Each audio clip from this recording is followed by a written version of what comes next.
மயில்களின் பொதுவான ஆங்கில பெயர் பீஃபவுல் ஆகும். இதில் ஆண் மயில் பீகாக் என்றும் பெண் மயில் பீஹென் என்றும் அழைக்கப்படுகிறது. ஆண் மயிலின் கண்கவர் நீண்ட தோகை உண்மையில் அதன் வால் இறகுகள் அல்ல. அவை வால் பகுதியை மூடியுள்ள அப்பர் டெயில் கோவட்ஸ் எனப்படும் நீளமான இறகுகள் ஆகும்.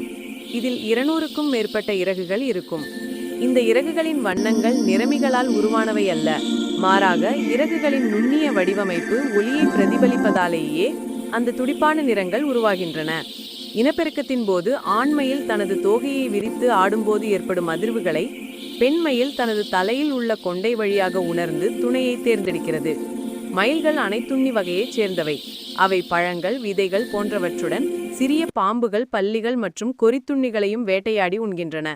மேலும் வெள்ளை நிற மயில்கள் அல்பினோக்கள் அல்ல, மாறாக லூசிசம் எனப்படும் மரபணு மாற்றத்தால் உருவானவை. பெரிய தொகையை கொண்டிருந்தாலும் மயில்கள் குறுகிய தூரத்திற்கு பறக்கும் திறன் கொண்டவை. ஆனாலும் பெரும்பாலும் ஓடுவதையே விரும்புகின்றன. இந்து மதத்தில் முருகக் கடவுளின் வாகனமாக மயில் போற்றப்படுவதுடன் கிரேக்க புராணங்களிலும் இதற்கு